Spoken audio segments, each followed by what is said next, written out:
আমাদের প্রধান উপদেষ্টা ডক্টর ইউনূসের কাছে পদত্যাগপত্র জমা দিয়েছেন আসিফ মাহমুদ, সজীব ভুঁইয়া এবং মাহফুজ আলম।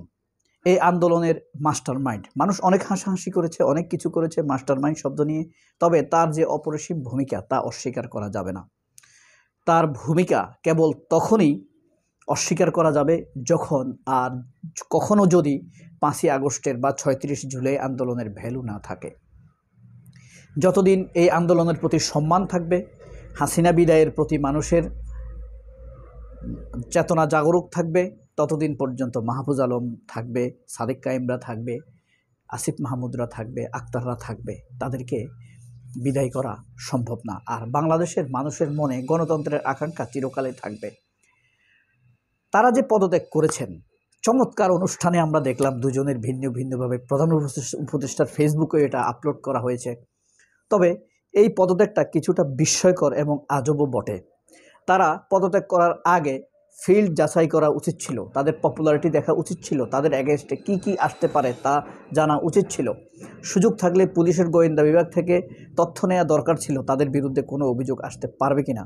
কারণ পদত্যাগ পরে যদি তাদের বিরুদ্ধে এই সকল অভিযোগ থেকে থাকে, তাহলে এইসব নিয়ে ব্যস্ত থাকতেই তাদের সময় কেটে যাবে।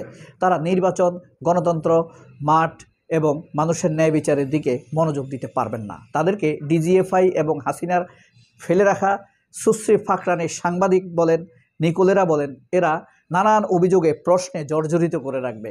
আর দৌড়ের উপরে রাখবে ডিজিএফআই এবং পুলিশ বা গোয়েন্দা বিভাগ বা ষড়যন্ত্রকারীরা, ভারতপন্থীরা বা ঘাপটি মেরে থাকা আওয়ামী লীগেরা।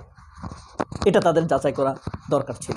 আরেকটা দরকার ছিল, সেটা দলের ভিতরে তাদের অবস্থান কি হবে, এনসিপিতে তারা কি ভূমিকা রাখবেন, কে কোথায় যাবেন, সেই জিনিসটিও তাদের স্পষ্ট করা দরকার ছিল। এবং তাদের এটা পদত্যাগের আগে 1 সপ্তাহ থেকে অন্তত এটা জারি থাকতো টেলিভিশনে, মিডিয়াতে, যে কোনো সময় পদত্যাগ করতে পারবেন। এটা 10 দিন যাবৎ মিডিয়াতে হইতো, তখন তাদের আউটপুটগুলো আসতো। গত 14 মাসে আসিফ মাহমুদ একটাই খেলা খেলতে পেরেছেন, সেটা হলো তিনি ইশরাকের কাছে মাথা নত করেন নাই। সিদ্ধান্তটা সঠিক ছিল, ভুল ছিল, আমি সেটা বলতেছি না। তবে ডক্টর ইউনূস শপথ নেওয়ার পর থেকে সবাই বলেছে এই সরকার দুর্বল। আসিফ মাহমুদের এই কিঞ্চিত ছোট্ট একটা সিদ্ধান্ত দেখাতে পেরেছে অত দুর্বল নয়। এতে প্রমাণ করেছেন যে আসিফ মাহমুদরা বা সরকার চাইলে অনেক মারাত্মক কাজ করে 20-25টা ক্রসফায়ার দিয়ে ফেলে দিতে পারত। 50, 100, 200 পুলিশকে থাবড়ায়া অবস্থা বেগতিক করে দিতে পারত। সেনা সদরের লোকদেরকে ডেকে এনে সাসপেন্ড করার নির্দেশ দিতে পারত। ব্যাপার হলো তারা অগণতান্ত্রিক পথে যায় নাই। আপনি তাদের সমালোচনা করবেন, কিন্তু কোনো টেলিভিশনে দেখেছেন তাদের একটা প্রশংসা করতে? দেখেন নাই। কারণ টেলিভিশনগুলা হাসিনার চুলকানি, খাউজানি। এরা হাসিনা যেভাবে বলতো সেভাবেই চলতো, এখনও তারা অভ্যাসগতভাবে সেভাবেই চলে, বা দলগতভাবে, রাজনৈতিকভাবে। এরা সবাই রাজনৈতিক কর্মী। এখন কথা হলো, এই যে কেন এমন আজব পদত্যাগ মাহফুজ ও আসিফের, এটা হলো দুটি কারণ। এক, ভারত এবং বিএনপির ষড়যন্ত্র। ইশরাকের মেয়র আন্দোলনের আগে বিএনপি দাবি করেছিল এই 2 উপদেষ্টাকে পদত্যাগ করতে হবে। তারা আগ থেকেই ছাত্রদেরকে নিজেদের প্রতিপক্ষ হিসাবে দেখা শুরু করেছে। অর্থাৎ এই দাবি কার ছিল? বিএনপির নয়। আমি বলে দিলাম, এই দাবি ছিল ভারতের। ভারতের চাপ ছিল বিএনপির উপরে, এদেরকে সরাও। কারণ ইউনূসকে তো সরানোর অনেক চেষ্টা করছে ভারত, ইউনূসের বিরুদ্ধে অনেক অপপ্রচার করেছে, কিন্তু ইউনূসকে সরাতে পারছে না। ইউনূসের 2টা শক্তিশালী হাত হলো এই আসিফ আর হলো এই আমাদের মাহফুজ আলম। আমরা তাদের অনেক সমালোচনা করছি, অনেক করছি, কিন্তু তাদের অবদানকে অস্বীকার করলে আপনি গণতন্ত্রকে অস্বীকার করবেন, আপনি আপনার নিরাপত্তাকে অস্বীকার করবেন, আপনি তারেক জিয়ার মামলা মুক্তিকে অস্বীকার করবেন, আপনি বেগম খালেদা জিয়ার মুক্তিকে অস্বীকার করবেন যদি তাদেরকে অস্বীকার করা হয়। কারণ মাহফুজ আলম, আসিফ, নাহিদ ইসলাম, সাদেক কায়েম এরা সবার আগে খালেদা জিয়ার মুক্তির বিষয়টি ত্বরান্বিত করেছিল।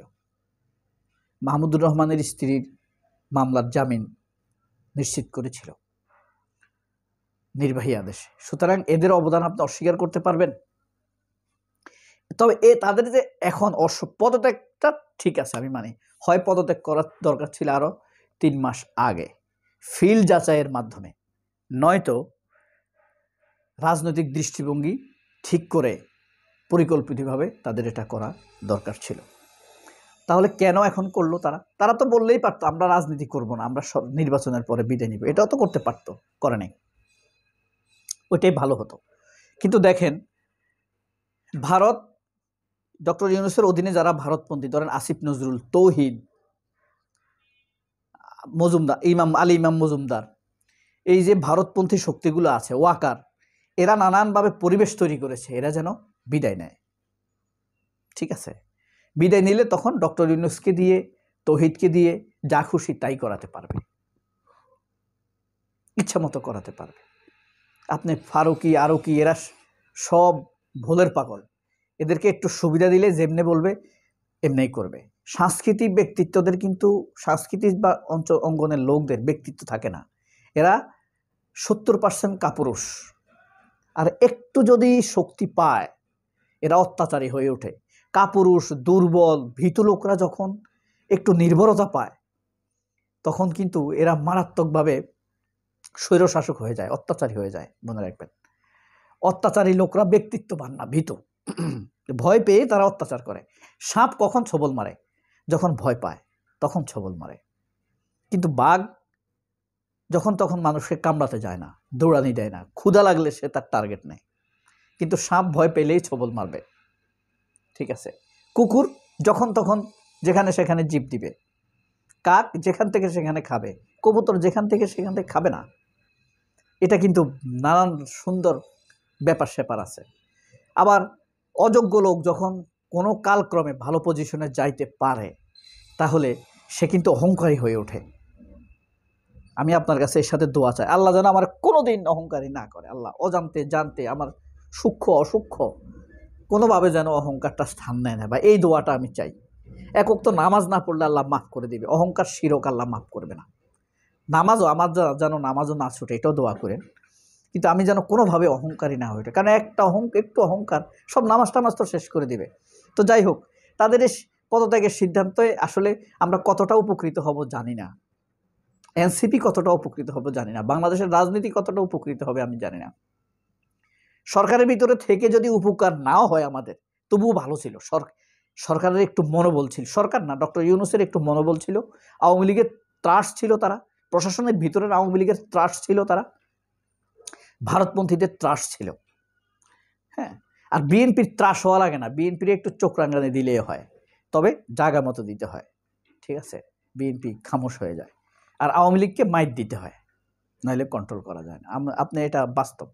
ঠিক আছে, আর আওয়ামী লীগের সবচাইতে বড় হইল কি, আপনাকে না পেলে আপনার বাপকে ধরবে, ছাড়বে না, আপনার ফ্যামিলিকে ধরবে, আপনার বোনকে টর্চার করবে, আপনার ভাইকে টর্চার করবে, তার বাড়িতে আগুন লাগাই দিবে। এটাই কিন্তু আওয়ামী লীগের নজির, ভবিষ্যতেও সুযোগ পেলে তারা তাই করবে। কেমন লাগলো আসিফ মাহমুদের পদত্যাগের বিষয়টি? সিদ্ধান্ত নিতে পারছেন কি উপকার হবে এখন? যদি চিন্তায় আসে কিছু কমেন্ট বক্সে লিখবেন। আল্লাহ হাফেজ, আসসালামু আলাইকুম।